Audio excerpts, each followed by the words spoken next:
જય શ્રી કૃષ્ણ, રાધે રાધે. મિત્રો, આજે આપણે વાત કરવા જઈ રહ્યા છીએ એક એવા પવિત્ર અને ચમત્કારી વ્રત વિશે જે હજારો પરિવારોમાં શ્રદ્ધા અને વિશ્વાસ સાથે કરવામાં આવે છે. આ વ્રત છે મા દશામાના પવિત્ર વ્રતની. માન્યતા છે કે જે ભક્ત સાચી શ્રદ્ધા અને નિયમપૂર્વક આ વ્રત કરે છે તેના જીવનની ખરાબ દશા ધીમે ધીમે સુધરવા લાગે છે અને માતાજીના આશીર્વાદથી સુખ, શાંતિ અને સમૃદ્ધિ પ્રાપ્ત થાય છે.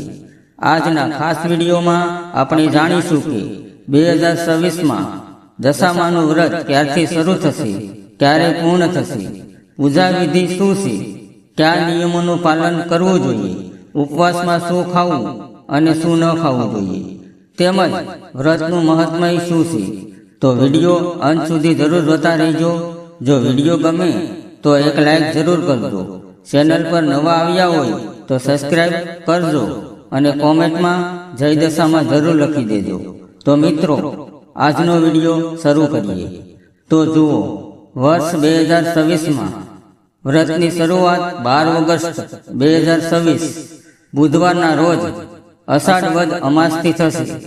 વ્રતની પૂર્ણાહુતિ 21 ઓગસ્ટ 2026 શુક્રવારના રોજ થશે. આ 10 દિવસ દરમિયાન ભક્તો માતાજીની ભક્તિ, પૂજા, કથા, આરતી અને ગરબા દ્વારા માતાજીને પ્રસન્ન કરે છે. અંતિમ દિવસે રાત્રે જાગરણ કરવામાં આવે છે અને બીજા દિવસે વહેલી સવારે સૂર્યોદય પહેલા માતાજીની મૂર્તિ અથવા સાંડળીનું પવિત્ર જળમાં વિસર્જન કરવામાં આવે છે તથા તેનું મહત્વ પણ લખેલું છે. ધાર્મિક માન્યતા મુજબ દશામાનું વ્રત જીવનની નકારાત્મકતા દશાને સકારાત્મકતા બનાવનારું માનવામાં આવે છે. એવું કહેવાય છે કે માતાજીની કૃપાથી ગ્રહ દોષોમાં રાહત મળે છે, પરિવારમાં સુખ શાંતિ આવે છે અને જીવનમાં આવતા અનેક સંકટો દૂર થવા લાગે છે. જે ભક્ત સંપૂર્ણ શ્રદ્ધા અને વિશ્વાસથી માતાજીની આરાધના કરે છે તેને ધૈર્ય, આત્મવિશ્વાસ અને આધ્યાત્મિક શક્તિ પ્રાપ્ત થાય છે.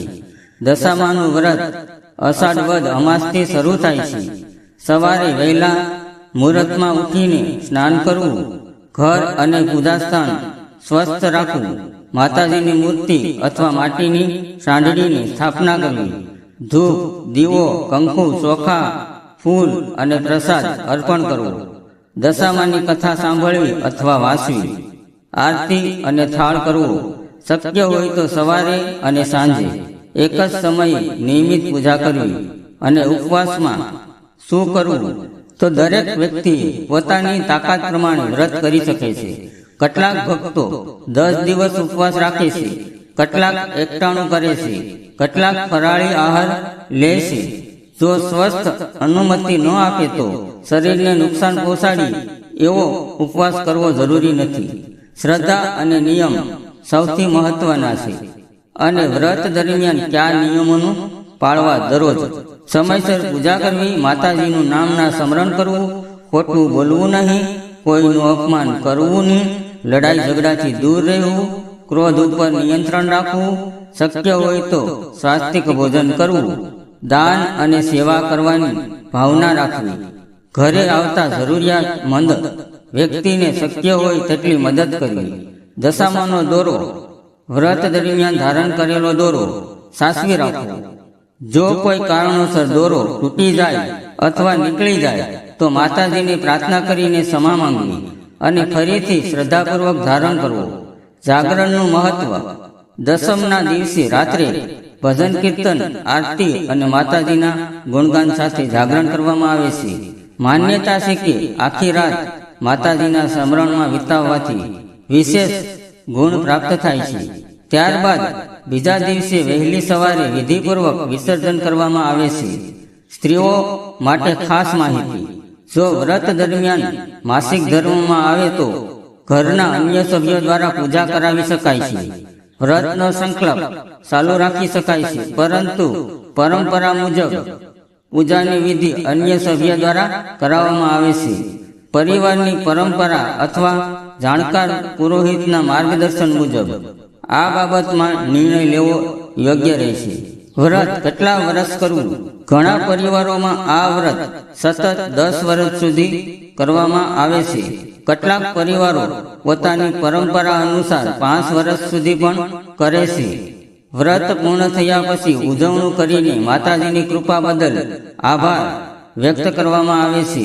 મિત્રો, દશામાનું વ્રત માત્ર ઉપવાસ નથી, પરંતુ શ્રદ્ધા, નિયમ, સદાચાર અને સેવા સાથે જોડાયેલું એક પવિત્ર સંકલ્પ છે.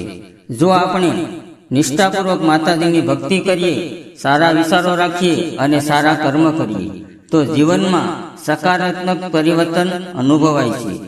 જો તમને આ માહિતી ઉપયોગી લાગી હોય તો વિડીયોને લાઈક કરજો, પરિવાર અને મિત્રો સાથે શેર કરજો અને કોમેન્ટમાં જય દશામાં જરૂર લખજો.